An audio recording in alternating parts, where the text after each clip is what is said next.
ખંભાળિયા તેમજ આજુબાજુના ગ્રામ્ય વિસ્તારોમાં કરા સાથે વરસાદનું આગમન। અમરેલી જિલ્લામાં સમી સાંજે વાતાવરણમાં પલટા સાથે મેઘરાજાનું આગમન થયું છે। અમરેલી જિલ્લાના નજીક ખંભાળિયા તેમજ આજુબાજુના ગ્રામ્ય વિસ્તારોમાં હવામાન વિભાગની પૂર્વ આગાહી અનુસાર વરસાદની શરૂઆત થઈ હતી। બરફના સ્વરૂપમાં વરસાદની શરૂઆત થઈ હતી। વરસાદ સાથે મોટા પ્રમાણમાં કરા પડ્યા હતા। ઉત્તર ગુજરાતમાં મેઘરાજાની એન્ટ્રી બાદ સૌરાષ્ટ્રમાં પણ વરસાદની શરૂઆત થઈ છે। સખત બફારા બાદ વરસાદ પડતા વાતાવરણમાં એકદમ ઠંડક પ્રસરી ગઈ છે। કુંકાવાવ તાલુકાના જીથુડી ગામ ખાતે અતિશય ગરમી બાદ મેઘરાજાની એન્ટ્રી થઈ છે। તો જીથુડી ગામ ખાતે સાંજના 6 કલાકે ધીમી ધારે વરસાદ શરૂ થયો હતો।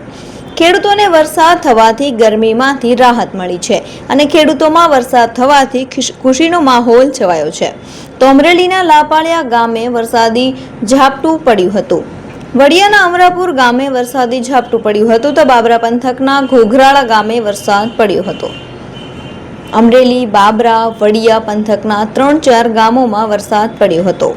અસહ્ય ગરમી બાદ વરસાદ પડતા વાતાવરણમાં ઠંડક પ્રસરી ગઈ હતી। તો બીજી બાજુ ધારી ગીર પંથકમાં કમોસમી વરસાદથી ખેડૂતો ચિંતિત થયા છે।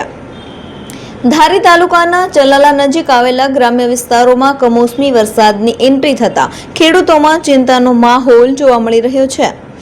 ચલાલા સહિત કમી, કેરાળા, ચરખા, ગરમલી, કેનાલપરા અને આસપાસના ગામોમાં અચાનક વરસાદ પડતા બાગાયતી તેમજ અન્ય ઊભા પાકોને નુકસાન થવાની આશંકા વ્યક્ત કરવામાં આવી રહી છે।